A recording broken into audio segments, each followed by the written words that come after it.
Hello friend, welcome to my channel Mavika Shukla DElEd active.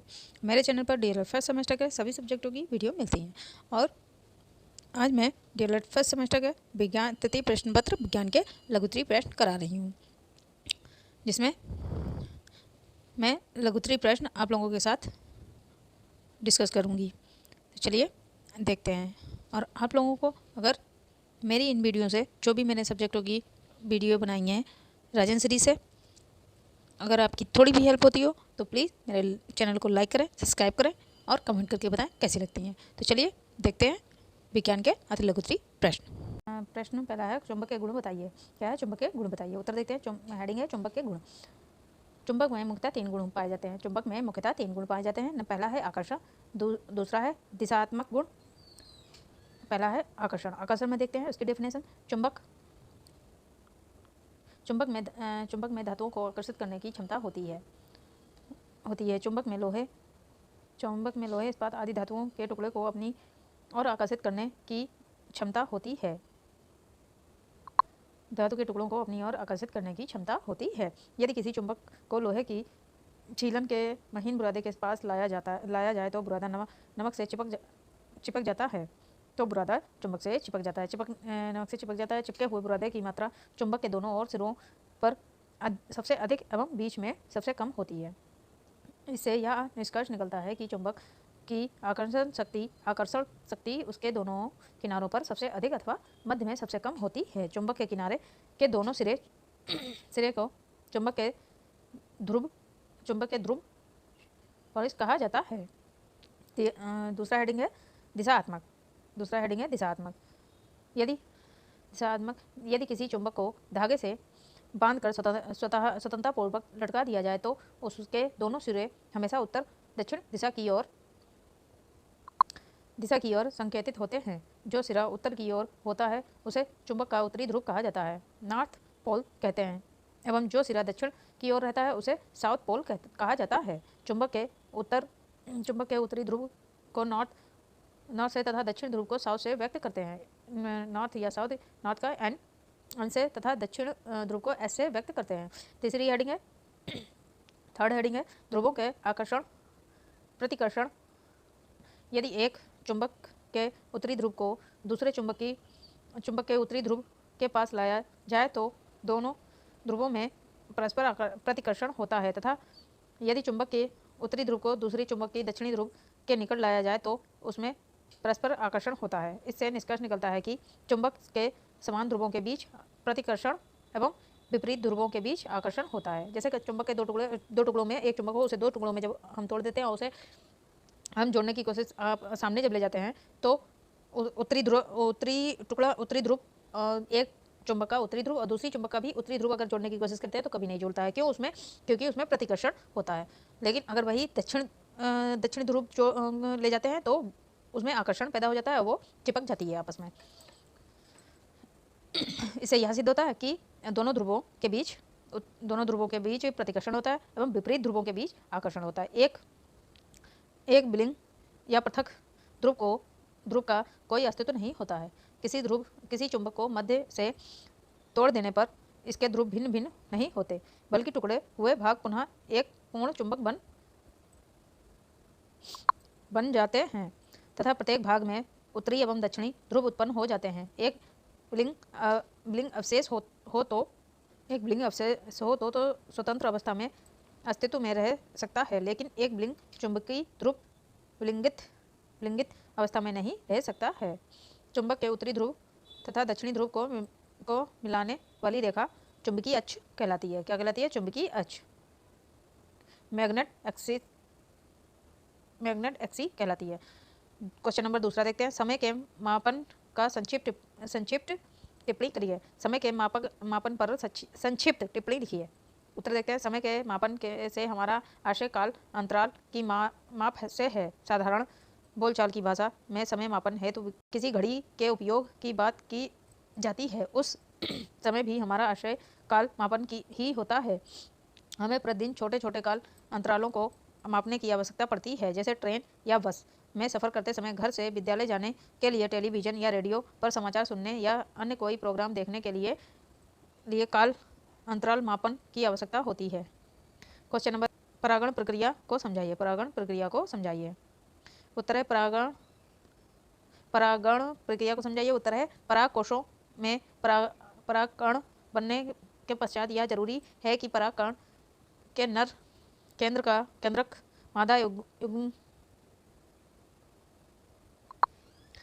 मादा युग्मक अंड तक पहुँचे। पुष्प के परागकोश से परागकणों के उसी पुष्प अथवा दूसरे पौधों के किसी पुष्प के ग्रह पर पहुँचने की क्रिया को परागण कहा जाता है। पौधे की किसी पुष्प की वर्तिका ग्रह पर पहुँचने की क्रिया को परागण कहा जाता है। जब एक पुष्प के परागकोशों से परागकण निकलकर उसी पुष्प के ग्रह पर गिरकर अंकुरित हो जाते हैं तो यह क्रिया स्वपरागण कहलाती है। जबकि किसी दूसरे पुष्प से उसी जाति के परागकण किसी दूसरे पुष्प के वर्तिका ग्रह पर गिर जाते हैं तो इसे पर परागण कहा जाता है। इसी प्रकार सभी एकलिंगी पुष्पों में परागण होता है, किंतु द्विलिंगी पुष्पों में किसी भी प्रकार का परागण हो सकता है। 4 का क्या है?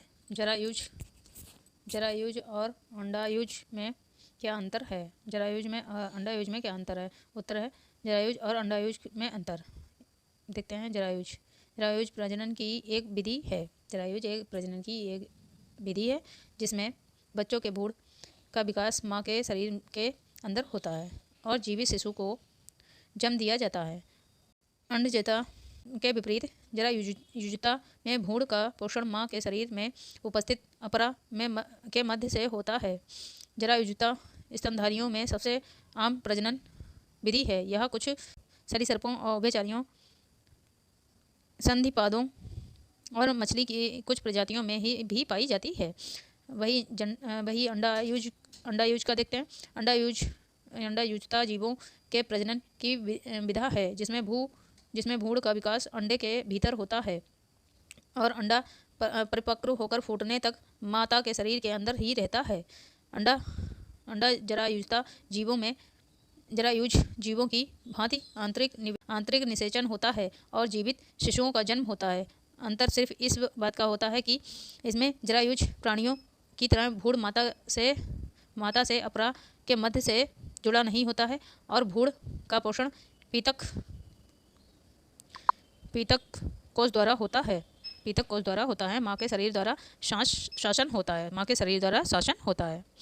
अंडायुज में जीव के प्रजनन की विधि यह होती है कि भ्रूण का विकास अंडे के ही अंदर होता है, जैसे अंडे के ही अंदर होता है और वह अंडा जो है जब तक परिपक्व होकर फूटने तक माता के शरीर के अंदर ही रहता है। और जरायुज में भ्रूण का विकास माँ के शरीर के अंदर होता है और जीवित शिशु के रूप में होता है जो कि माता से जुड़ा होता है। और ये स्तनधारियों में, उभयचरी जीवों में होता है और मछली की कुछ प्रजातियों में भी पाया जाता है। और अंडायुज जो है वो मुर्गी है, मगरमच्छ हैं, जो भी जीव अंडे के द्वारा जो प्रजनन करते हैं उनमें जरायुज प्राणियों की तरह भ्रूण माता से अपरा के मध्य से नहीं जुड़ा होता है। क्वेश्चन नंबर 5 का देखते हैं। कीटों के उड़ने है तो अनुकूलन की विशेषता लिखी है। ये क्वेश्चन 2015 के पेपर में आया है। उत्तर देते हैं। जीव एकाएक यह निर्णय नहीं ले पाते हैं कि वे अपने शरीर अथवा जैविक गुणों को वातावरण के साथ बदल सकें। किसी स्पीशीज की बहुत बड़ी संख्या में शायद कोई एक ऐसा जीव होता है जो दूसरों से कुछ भिन्न होगा। यह जीव अन्य जीवों की अपेक्षा वातावरणीय परिस्थितियों को अच्छी तरह सहन करने में भी हो सकता है। उदाहरण के लिए, जब कोई कीटनाशक जैसे DDT डाला जाता है तो बहुत सारे कीट मर जाते हैं। कीटों की बड़ी जनसंख्या में कुछ कीट ऐसे भी होते हैं जिन पर DDT का कोई प्रभाव नहीं पड़ता है। वे कीट वृद्धि करते हैं और इनमें प्रजनन होता है। इस प्रकार प्रतिरोधक कीटों के प्रजनन करने से उस क्षेत्र में शीघ्र ही प्रतिरोधक कीटों की जनसंख्या बढ़ जाती है। इस नई संतति पर DDT जैसे कीटनाशक का कोई प्रभाव नहीं पड़ेगा। इसे हम वातावरण अनुकूलित होना कहते हैं। बहुत से कीट जन्म लेने से ही ताप के अनुकूल रहते हैं, परंतु पशु तथा मनुष्य में इस प्रकार का अनुकूलन नहीं होता है। जैसे बहुत से ऐसे जीव होते हैं, जैसे कुआं है या तालाब है, वहाँ पे ऐसे बहुत से जीव होते हैं जिसमें जीवों की बहुत सारी जनसंख्या होती है, जैसे कुछ जिन पर DDT डाला जाता है। जैसे DDT ब्लीचिंग पाउडर या और कीटनाशक दवाइयाँ डाली जाती हैं, उन पर बहुत सारे कीट मर जाते हैं, लेकिन परंतु कुछ कीट ऐसे होते हैं जो बच जाते हैं, तो उन पर इसका कोई प्रभाव नहीं पड़ता है और ये कीट वृद्धि करते हैं और प्रजनन होता और इनमें प्रजनन होता है। इस प्रकार प्रजनन होता है और ये बहुत सारे कीटों को जन्म देते हैं जिन पर DDT जैसे कीटनाशक का कोई ब्लीचिंग या कोई भी विषैला पदार्थ या कुछ इसका कोई प्रभाव नहीं पड़ता है। ऐसे ही बहुत से कीट जन्म से ही ताप एटमॉस्फेयर में रहने के अनुकूल रहते हैं, परंतु पशु और मनुष्य इस प्रकार के अनुकूलन में नहीं होता है। मनुष्य में इस प्रकार का कोई अनुकूलन नहीं होता है। क्वेश्चन नंबर 6 का देखते हैं। मरुस्थलीय पौधों की पत्तियां नुकीली क्यों होती हैं? इन पौधों की मुख्य विशेषता क्या होती है? ये क्वेश्चन 2016 2019 के पेपर में आया। उत्तर देखते हैं। मरुस्थलीय पौधों की पत्तियां इस कारण नुकीली होती हैं क्योंकि पत्तियों की सतह में से पानी लगातार बस बनकर उड़ता रहता है। मरुस्थलों में पानी की कमी के कारण वातावरण में खुश्क होता है, अतः पत्तियों से पानी भाप बनकर उड़ ना जाए, इसके लिए पत्तियां कांटों के रूप में बदल जाती हैं। इन पौधों के तने हरे तथा चपटे होते हैं और भोजन बनाने का कार्य करते हैं। जो मरुस्थलीय पौधे होते हैं, जैसे नागफनी है, बबूल है और बहुत सारे ऐसे कटीले जो मरुस्थलीय रेगिस्तान में जो भी पौधे होते हैं, उनकी पत्तियां नुकीली इसीलिए हो जाती हैं क्योंकि उनसे नुकीली होती हैं, तो उनमें पानी बस बनकर उड़ नहीं पाता है, भाप बनकर उड़ नहीं पाता है, और इसलिए ये और इनकी पत्तियां चपटी और कांटेदार होती हैं और पत्तियां कांटों में बदल जाती है ताकि पानी पत्तियों के कांटों में ही रहता है और भाप बनकर उड़ नहीं पाता है। और इनकी पत्तियां चपटी, तने हरे तथा चपटे होते हैं और भोजन बनाने का कार्य करते हैं। पेड़ में पत्तियां ही भोजन बनाने का कार्य करती हैं मरुस्थलीय पौधे में। क्वेश्चन नंबर 7 का देखते हैं। प्रश्न 7 का है, विलयन क्या है? यह कितने प्रकार का होता है? देखते हैं। विलयन दो अथवा दो से अधिक पदार्थों के ऐसे समांगी मिश्रण को जिसका कोई निश्चित संगठन नहीं होता है, अर्थात पदार्थों की मात्रा का कोई निश्चित अनुपात नहीं होता है, उसे विलयन कहते हैं। जैसे दो पदार्थों का ऐसा समांगी मिश्रण, आपस में ऐसा मिश्रण होता है जिसका कोई निश्चित संगठन नहीं होता है। पदार्थों की मात्रा में कोई निश्चित अनुपात या फिर उनका कोई संगठन नहीं होता है निश्चित, और ना ही कोई अनुपात होता है कि ये पदार्थ इतनी क्वांटिटी में, इनकी कोई क्वांटिटी नहीं होती है, उसे ही विलयन कहते हैं। अब देखते हैं। अब विलयन के प्रकार देखते हैं। विलयन प्रमुख दो प्रकार के होते हैं। एक पहला है संतृप्त विलयन। संतृप्त विलयन वह होता है जिसमें विलयन द्रव्य में विलय ठोस ब्लैक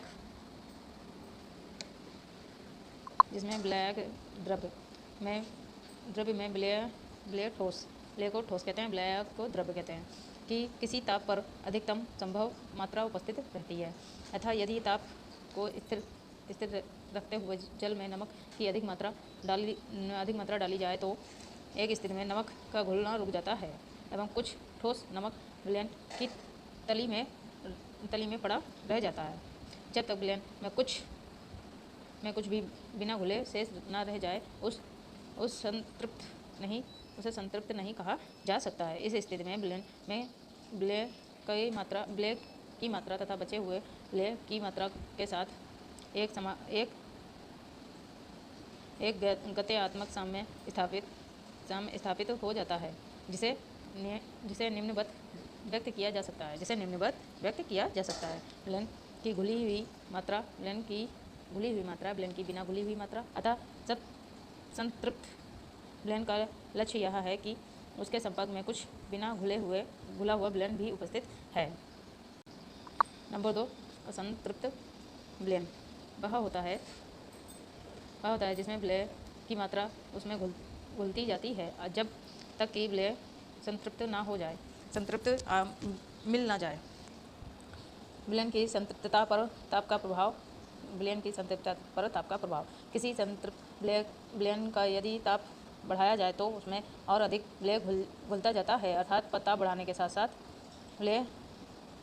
विलयन अधिकाधिक असंतृप्त हो जाता है। इसके विपरीत यदि किसी असंतृप्त विलयन को ठंडा करके उसका ताप घटाया जाए तो एक निश्चित ताप पर संतृप्त हो जाता है और ठंडा करने पर विलय तथा विलयन से पृथक होकर बर्तन की तली में जमा होने लगता है। क्वेश्चन नंबर 8 देखते हैं। प्रकाश संश्लेषण क्या है, इसकी क्रिया विधि को बताइए। उत्तर देखते हैं। प्रकाश संश्लेषण को वह क्रिया कह सकते हैं प्रकाश संश्लेषण को वह क्रिया कह सकते हैं जिसमें पौधे के हरे भाग हरित लवक की उपस्थिति में सूर्य के प्रकाश की ऊर्जा को ग्रहण कर वायु से ली गई कार्बन डाइऑक्साइड CO2 तथा मृदा से शोषित जल H2O द्वारा खाद्य पदार्थों कार्बोहाइड्रेट का निर्माण करते हैं और ऑक्सीजन O2 गैस को निकासित करते हैं। 6 CO2 + 12 H2O सूर्य प्रकाश बटे हरित लवक C6H12O6 + CO2 + CH2O। प्रकाश संश्लेषण की क्रियाविधि। उत्तर प्रकाश संश्लेषण एक ऑक्सीजन अपचयन क्रिया है जिसमें जल का ऑक्सीजनकरण ऑक्सीडेंटियोन ऑक्सीजन O2 में तथा कार्बन डाइऑक्साइड CO2 का अपचयन शर्करा कार्बोहाइड्रेट अर्थात भोजन पदार्थ के निर्माण में होता है। तीसरा है प्रकाश संश्लेषण क्रिया में दो प्रमुख प्रथाएं पाई जाती हैं। नंबर 1 प्रकाश रासायनिक प्रतिक्रिया। दूसरा है रासायनिक प्रकाशहीन प्रतिक्रिया। पहली देखते हैं हेडिंग प्रकाश रासायनिक प्रतिक्रिया क्या है, इसकी डेफिनेशन। यह क्रिया प्रकाश प्रतिक्रिया या हिल प्रतिक्रिया भी कहलाती है। यह क्रिया हरित लवक के ग्रेना में पूरी होती है। इस क्रिया में ऑक्सीजन O2 जल से प्राप्त होती है और कार्बन डाइऑक्साइड CO2 के अपचन के लिए इलेक्ट्रॉन भी जल से प्राप्त होते हैं। इस क्रिया में प्रकाश की उपस्थिति अनिवार्य है। प्रकाश प्रतिक्रिया भी दो पदार्थों से पूरी होती है। आ है प्रकाश क्रम, बा है प्रकाश क्रम 2। प्रकाश क्रम फर्स्ट, प्रकाश क्रम सेकेंड। देखते हैं प्रकाश क्रम फर्स्ट। इस क्रिया में पर्णहरिम फोटॉन की क्वांटम ऊर्जा को अवशोषित करके उत्तेजित हो जाती है तथा इलेक्ट्रॉन का उत्सर्जन होता है। ये उत्सर्जन इलेक्ट्रॉन एक पदार्थ आयरन सल्फर प्रोटीन ग्रही द्वारा ग्रहण कर लिए जाते हैं और साइट्रोक्रोमो F से होते हुए पुनः पर्णहरिम में वापस आ जाते हैं। इस प्रकाश क्रम में ऊर्जा इस प्रकार ATP के रूप में संचित रहती है, क्योंकि इस क्रिया में पर्णहरिम से उत्सर्जित इलेक्ट्रॉन्स पुनः पर्णहरिम में वापस चले जाते हैं। इसलिए इस प्रक्रिया को चक्रीय प्रकाश कहा जाता है। इस प्रकाश क्रम में ना तो जल का अपचयन होता है और ना ही ऑक्सीजन मुक्ति होती है। प्रकाश क्रम फर्स्ट में प्रकाश क्रम सेकेंड से मुक्ति हाइड्रोजन NADP द्वारा ग्रहण कर ली जाती है, जिससे NADP2H का निर्माण होता है। वह है प्रकाश क्रम सेकेंड। इस प्रक्रिया में पर्णहरिम फोटॉन की क्वांटम ऊर्जा को अवशोषित करके उत्तेजित हो जाता है एवं इलेक्ट्रॉन्स का उत्सर्जन होता है। उत्सर्जित इलेक्ट्रॉन्स एक पदार्थ Q द्वारा ग्रहण कर लिए जाते हैं और इलेक्ट्रॉन्स तंत्र में भ्रमण करते हुए प्रकाश क्रम फर्स्ट के पर्णहरिम से संयुक्त होते हैं। इस प्रकाश क्रम में ऊर्जा एटीपी के रूप में संचित होती है, क्योंकि इस क्रम में पर्णहरिम से उत्सर्जित इलेक्ट्रॉन्स वर्णक तंत्र में वापस नहीं जाते। इसलिए इस प्रक्रिया को अचक्रीय प्रकाश फास्फोरिलेशन कहा जाता है। इस क्रम में जल का अपचयन होता है और ऑक्सीजन वायुमंडल में विसरित हो जाती है इसमें जल का अपचयन होता है और ऑक्सीजन वायुमंडल में विसरित हो जाती है। इस प्रकाशित क्रिया में एटीपी बनते हैं, NADPH2 बनता है तथा O2 विमुक्त होता है। सेकंड है रासायनिक प्रकाशहीन प्रतिक्रिया। यह क्रिया प्रकाशहीन प्रतिक्रिया अथवा ब्लैकमैन प्रतिक्रिया भी कहलाती है। इस क्रिया के लिए प्रकाश की जरूरत नहीं होती है और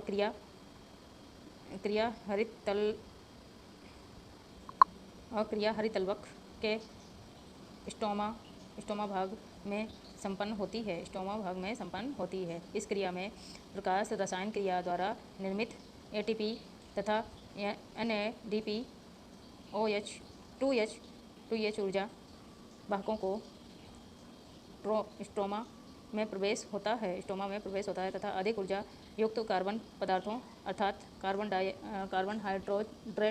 कार्बोहाइड्रेट का निर्माण होता है अतः वायुमंडल में से अवशोषित CO2 का अपचयन होकर कार्बोहाइड्रेट बनता है।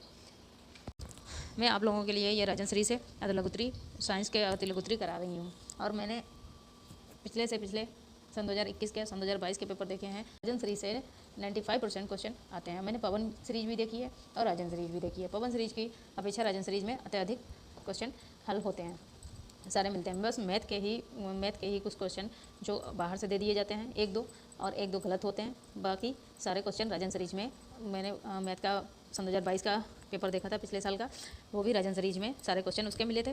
और पवन सीरीज से बहुत ही कम, शायद 7 या 8 क्वेश्चन आए थे।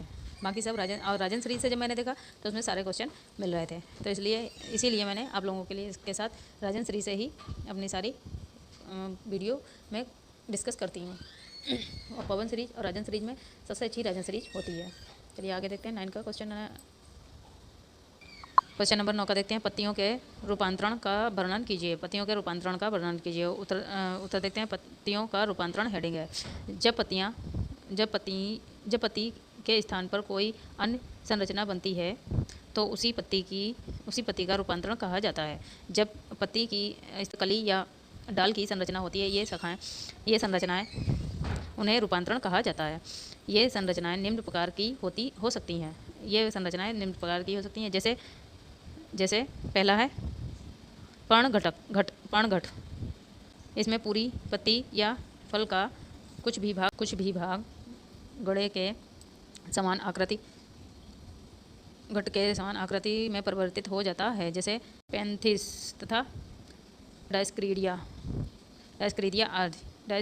आदि। दूसरा है पर्णाभव वृत्तांत। इसमें पर्णवृत्त चपटा होकर फैल जाता है और फलक का कार्य करने लगता है, जैसे बबूल। नंबर तीसरा है पत्ती का प्रांत। इसमें पूर्ण पत्ती प्रतान में रूपांतरित हो जाती है, जैसे स्वीट पी। चौथा है पर्णशक्ल। इसमें पत्ती शक्ल के जैसी पत्ती झिल्ली नुमा हो जाती है, जैसे झिल्ली नुमा। इसमें पत्ती शक्ल के जैसी पतली झिल्ली नुमा हो जाती है, जैसे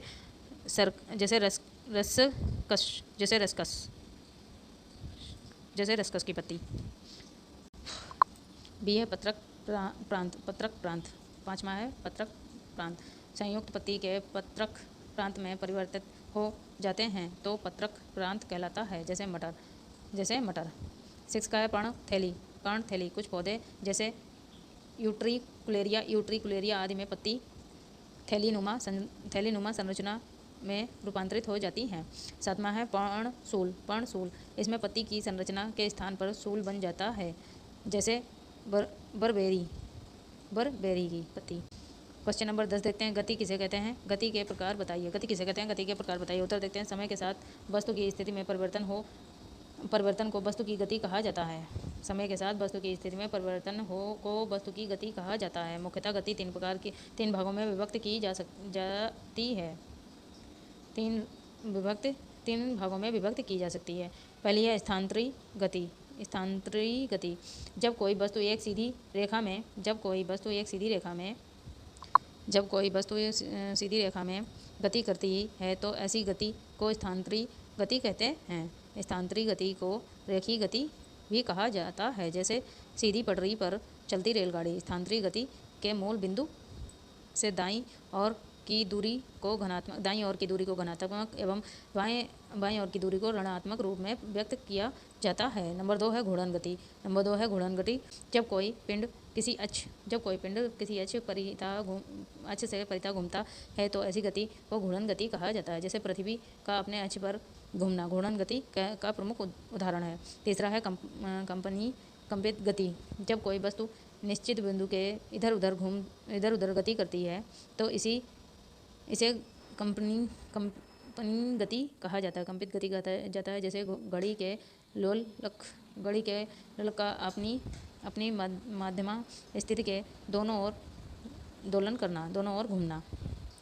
क्वेश्चन नंबर 11 का देखते हैं, द्रव्य क्या है? द्रव्य की कितनी अवस्थाएं होती हैं? वर्णन कीजिए। द्रव्य क्या है? द्रव्य की कितनी अवस्थाएं होती हैं? वर्णन कीजिए। उत्तर देखते हैं, ऐसी कोई भी वस्तु जो स्थान घेरती है तथा जिसमें भार होता है द्रव्य कहलाती है। क्या द्रव्य कहलाती है? द्रव्य कहलाती है, जैसे लकड़ी, लोहा, हवा, पानी, दूध आदि। ये वस्तुएं स्थान घेरती हैं एवं इनमें भार होता है, फिर भी इनके गुणों में कई प्रकार की असामान्यताएं होती हैं, जैसे लोहा, लकड़ी आदि पदार्थों में बनी वस्तु का आकार और आयतन निश्चित होता है। पानी, दूध आदि का आयतन तो निश्चित होता है परंतु आकार निश्चित नहीं होता है तथा जिस बर्तन में ये डाले जाते हैं उसी का आकार ग्रहण कर लेते हैं। वायु, ऑक्सीजन आदि गैसों का आकार एवं आयतन दोनों ही अनिश्चित होता है। इस प्रकार हम देखते हैं कि द्रव्य भिन्न भिन्न अवस्थाएं होती हैं। सामान्यतः द्रव्य को इसके गुणों के आधार पर 3 अवस्थाओं में बांटा जा सकता है। वे अवस्थाएं निम्नलिखित हैं। पहला है ठोस, दूसरा है द्रव्य तथा तीसरा है गैस। ठोसों का अपना आयतन एवं आकार दोनों निश्चित होते हैं। ठोस जो होता है उसके अपना आयत और आकार दोनों ही निश्चित होते हैं। द्रव्य का आयत निश्चित होता है परंतु आकार निश्चित नहीं होता है, जैसे दूध, पानी। जबकि गैस का ना तो आकार निश्चित होता है ना ही आयतन निश्चित होता है। द्रव्य को ना तो उत्पादित किया जा सकता है तथा ना ही इसे नष्ट किया जा सकता है। इसे केवल भिन्न अवस्थाओं में ही परिवर्तित किया जा सकता है। किसे? द्रव्य को ना तो उत्पादित किया जा सकता है तथा ना ही नष्ट किया जा सकता है। इसके केवल भिन्न अवस्थाओं में परिवर्तित किया जा सकता है। क्वेश्चन नंबर 12 का देखते हैं, पत्तियों के प्रकार के नाम बताइए, उसके कार्यों का वर्णन कीजिए। पत्तियों के प्रकार के नाम बताइए तथा उसके कार्यों का वर्णन कीजिए, अथवा पत्तियों के मुख्य कार्य लिखिए। यह क्वेश्चन 2016 के पेपर में आया है। उत्तर देखते हैं, पत्तियां प्रमुख रूपों से 2 प्रकार की होती हैं। पहली है संयुक्त पत्ती, दूसरी है सरल पत्ती। संयुक्त पत्ती 2 प्रकार की होती हैं। पहली है पिछलाकार तथा हस्ताकार। Number 1 पिछलाकार, number 2 हस्ताकार। संयुक्त पत्तियां भी 2 प्रकार की होती हैं। पहला है पिछलाकार, दूसरा है हस्ताकार। पत्तियों के कार्य, अब हेडिंग डालते हैं पत्तियों के कार्य। पहला देखते हैं, कुछ पौधों में पत्तियां रंगहीन हो जाती हैं जो कीटों को आकर्षित करती हैं। नंबर 2 है, कुछ दुर्लभ पौधों में पत्तियां प्रतान में रूपांतरित हो जाती हैं, जिससे कि पौधों की जंतुओं से रक्षा होती है। नंबर 3 है, कुछ पौधों में पत्तियां कांटों में रूपांतरित हो जाती हैं, जिससे पौधों की जंतुओं से रक्षा होती है। नंबर 4 है, कुछ पौधों की पत्तियों पर अपस्थानिक कलियां उत्पन्न हो जाती हैं, जिससे कायिक जनन होता है। 5वां है, पत्तियों में पत्तियों में रधन पाए जाते हैं जो बाष्पोत्सर्जन में सहायक होते हैं। नंबर 6, पत्तियों में हरित लवक पाया जाता है जिसकी सहायता से प्रकाश संश्लेषण की क्रिया होती है और पौधे अपना भोजन बनाते हैं। क्वेश्चन नंबर 13 देखते हैं। परागकण किसे कहते हैं? यह कितने प्रकार का होता है? यह क्वेश्चन 2018 के पेपर में आया है। अथवा परागकण क्या होता है? यह कितने प्रकार का होता है? उदाहरण देकर बताएं। उत्तर देखते हैं। पराग कोशों के परागकण बनने के पश्चात आवश्यक है कि परागकण के नर केंद्र मादा केंद्र अंड तक पहुँचे। पुष्प के परागकोश से परागकणों के उसी पुष्प या दूसरे पौधे के किसी पुष्प के ग्रह तक पहुँचने की क्रिया को परागण कहा जाता है। परागण की क्रिया 2 प्रकार की होती है। पहली है स्वपरागण में एक पुष्प के परागकण उसी पुष्प के अथवा उसी पौधे के अन्य पुष्प के पत्रिका ग्रह तक पहुँचते हैं। उदाहरण सदाबहार, पैंजी, गुलमेहंदी, मूंगफली व खट्टी बूटी। दूसरा है परपरागण में एक पुष्प के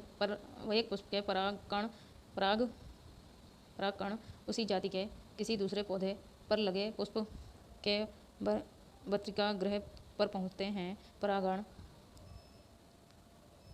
परपरागण हेतु परागकणों को अन्य पुष्पों पर पहुँचाने के लिए किसी न किसी साधन की आवश्यकता होती है, जैसे कीट, वायु, जल, पक्षी अथवा जंतु।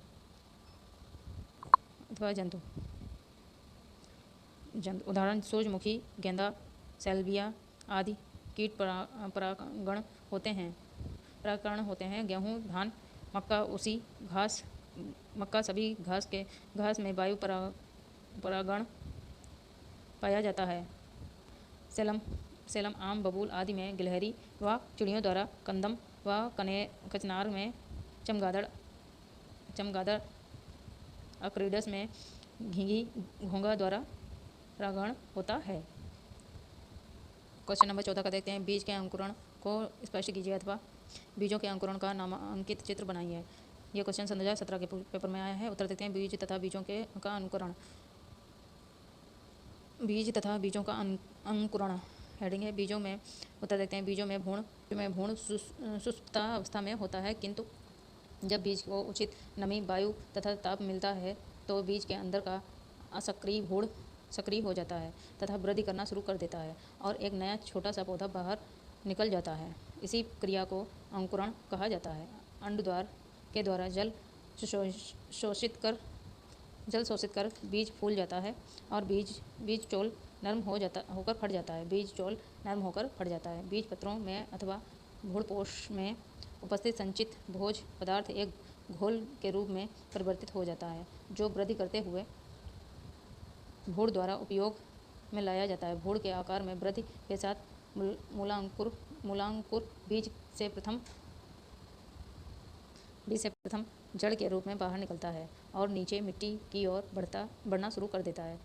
तदुपरांत प्रंकुर भी वृद्धि करके बाहर निकलकर ऊपर की ओर बढ़ता है और तना बनता है। यह बीजन कहलाता है। बीजों के अंकुरण के लिए उचित नमी, ऑक्सीजन तथा ताप की जरूरत होती है। अब चित्र देख लेते हैं। बीज के अंकुरित होने का चित्र। जैसे ये बीज होता है, इसे उचित नमी, ताप और वायु, जल मिलता है, उचित नमी मिलती है और ताप मिलता है तो ये ऐसे अंकुरित, इसके ऊपर की ये झिल्ली हट जाती है, फट जाती है और यह अंकुरित होकर इसमें एक पौधा निकल आता है जो जड़ की तरफ बढ़ने लगता है। फिर इसमें से धीरे धीरे ये बीज ऊपर की ओर बढ़ जाता है, ऐसे धीरे धीरे बढ़ने लगता है, फिर ये पौधा बनकर हो जाता है। क्वेश्चन नंबर 15 का देखते हैं। 15 है यौगिक क्या है, इसकी विशेषता बतलाएं। यौगिक क्या है, इसकी विशेषता बतलाएं। उत्तर देखते हैं। दो अथवा दो से अधिक तत्वों के रासायनिक संयोग से मिलकर निर्मित पदार्थ को यौगिक कहते हैं। यौगिक में उनके अवयवी तत्वों के परमाणु की संख्या का अनुपात नियत होता है। जैसे नमक NaCl में एक परमाणु सोडियम तथा एक परमाणु क्लोरीन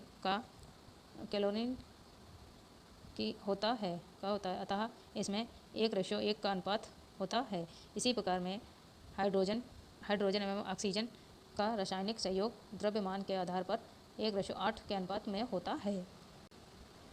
देखते हैं यौगिकों की विशेषताएं। यौगिकों की निम्नलिखित विशेषताएं पाई जाती हैं।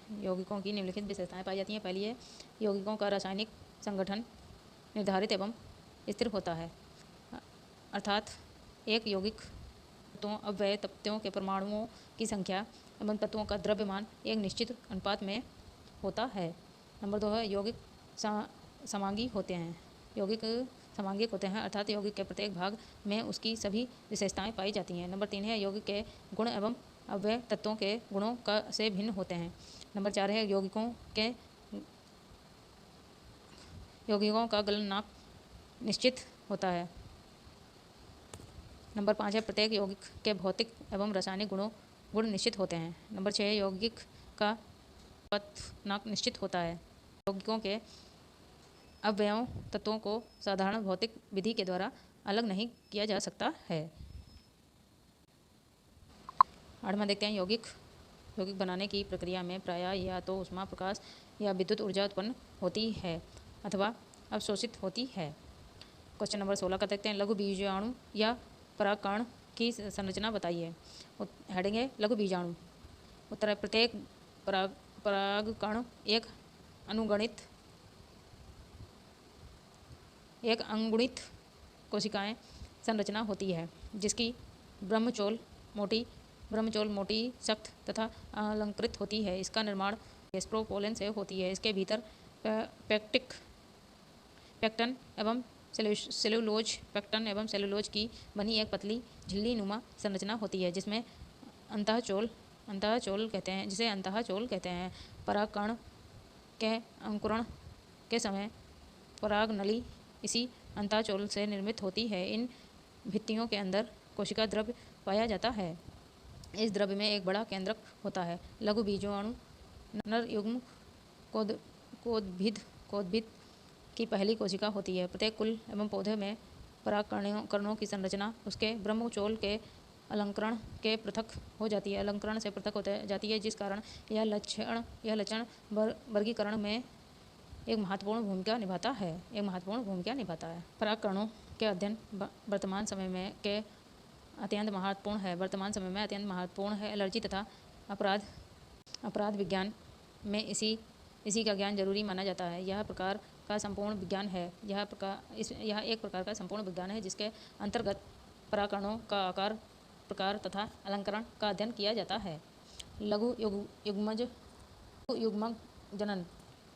परागकणों ने नर युग्मकों के बनने की क्रिया को जनन कहा जाता है। यह क्रिया सामान्यतः परागकोश में होती है, अर्थात परागकण जब परिपक्वता अवस्था में ही परागकोश से पृथक हो जाते हैं तब परागकण होता है। इस क्रिया में सर्वप्रथम यह केंद्रक एक किनारा करके एक बड़ी रिक्तिका बनाता है। तत्पश्चात इस कोशिका में सूत्री विभाजन के फलस्वरूप 2 कोशिकाएं बनती हैं, जिसमें एक छोटी जनन कोशिका तथा दूसरी बड़ी कायिकी कोशिका होती है। दूसरा विभाजन जनन कोशिका में होता है, जिसके फलस्वरूप दो नर युग्मक निर्मित होता है। इस स्तर पर परागकण 3 कोशिकाएं यौगिक कोशिका तथा 2 नर युग्मक हो जाता है, अर्थात अवृत बीजी का लघु युग्म कोद्भिद 3 कोशिका होता है। क्वेश्चन नंबर 17 का देखते हैं मिश्रण क्या है, यह कितने प्रकार का होता है, इसकी विधियों को बतलाएं। मिश्रण क्या है, यह कितने प्रकार का होता है, इसकी विधियों को बतलाएं। उत्तर देखते हैं जब दो अथवा 2 से अधिक द्रव्य को किसी अनुपात में मिश्रित कर दिया जाता है तो तैयार पदार्थ को मिश्रण कहते हैं। जब 2 या 2 से अधिक द्रव्यों को एक अनुपात में मिश्रित कर दिया जाता है तो उसे जो तैयार पदार्थ मिश्रण कहलाता है। मिश्रण के गुण उसके अवयवों के गुणों के मिश्रण के रूप में दिखाई देते हैं। जैसे शरबत जो पानी और चीनी मिलाकर बनाया जाता है। इसमें पानी के भी गुण होते हैं और चीनी के भी गुण पाए जाते हैं। मिश्रण 2 प्रकार के होते हैं, असमांगी तथा विषमांगी। समांगी मिश्रण उस मिश्रण को कहते हैं जिसके प्रत्येक भाग के गुण दूसरे भाग के गुणों के समान होते हैं। जैसे शरबत असमांगी मिश्रण उस मिश्रण को कहते हैं जिसके गुण अलग अलग भागों में अलग अलग होते हैं। जैसे चीनी एवं नमक का मिश्रण। एक पहला है प्रभाजी आसवन के द्वारा उन मिश्रण द्रव्यों को अलग करते हैं जिनके कथनकों में अंतर बहुत कम होता है, अर्थात द्रव्यों कथनांक समय एक दूसरे के समीप होते हैं। भूगर्भ से निकले गए कच्चे तेल भूगर्भ से निकले कच्चे तेल में से शुद्ध पेट्रोल, डीजल, मिट्टी का तेल आदि इसी विधि द्वारा अलग किए जाते हैं। जलीय वायु से भी विभिन्न गैस भी इसी विधि द्वारा पृथक की जाती हैं। नंबर 2, वर्णन लेखन। यह विधि इस तथ्य पर आधारित है कि किसी मिश्रण के विभिन्न घटकों की अधिशोषण क्षमता अलग अलग होती है तथा वे किसी अधिशोषक पदार्थ में विभिन्न दूरियों पर अधिशोषित होते हैं तथा इस प्रकार अलग अलग किए जाते हैं। नंबर 3 है भाप आसवन के द्वारा ऐसे कार्बनिक पदार्थों को शुद्ध किया जाता है जो जल में आघुलनशील होते हैं परंतु भाप के साथ बाष्पीशील होते हैं। इस विधि के द्वारा विशेष रूप से उन पदार्थों का शुद्धिकरण किया जाता है जो अपने क्वथनांक पर अपघटित हो जाते हैं। कार्बन पदार्थों एसीटोन, मेथिल इलेक्ट्रोहाल एसिटाल्डिहाइड आदि का शुद्धिकरण इसी विधि द्वारा किया जाता है। चलिए आज के लिए हम इतना ही विज्ञान के ये लघुत्री क्वेश्चन मैंने कराए हैं आप लोगों के लिए। आप लोगों को अगर इन क्वेश्चनों से मेरी वीडियो से थोड़ी भी हेल्प मिलती हो तो प्लीज़ लाइक करें, सब्सक्राइब करें और अपने जो भी कॉलेज ग्रुप हैं वहाँ भी शेयर करें ताकि उनकी भी मदद हो सके। और आप लोग की अगर मैं थोड़ी भी मदद कर पाऊँगी तो मुझे बहुत अच्छा लगेगा। और राजन श्री से ये मैं विज्ञान, हिंदी के और संस्कृत के और शिक्षण अधिगम और बाल विकास की PDF मैं अपने टेलीग्राम पे अपलोड कर चुकी हूँ। तो आप लोग वहाँ भी जाकर जल्दी से जल्द कनेक्ट हो जाएं ताकि आप लोग उसे राजन सीरीज़ की जो भी PDF है उन्हें निकलवा सकें। और राजन सीरीज़ से हर साल पवन सीरीज़ और राजन सीरीज़ में सबसे बेस्ट राजन सीरीज़ होती है। इसमें सारे क्वेश्चन मिलते हैं। मैं बस मैथ के जो भी थोड़े से क्वेश्चन होते हैं जो नहीं मिलते हैं, बाहर से दिए जाते हैं, सिलेबस से ही नहीं दिए जाते हैं, तो वो राजन सीरीज़ में कहाँ मिलेंगे। तो इसलिए मैं आप लोगों की पवन सीरीज़ और राजन सीरीज़ की जब मैंने कंपेयर की तो मुझे राजन सीरीज़ ज़्यादा बेस्ट लगी, इसलिए मैं राजन सीरीज़ से आप लोगों के लिए ये क्वेश्चन करवा रही हूँ। और आप लोगों की ज़रा सी थोड़ी सी भी अगर मदद होती हो तो प्लीज़ मेरे चैनल को लाइक करें, सब्सक्राइब करें। चलिए बाय, टेक केयर।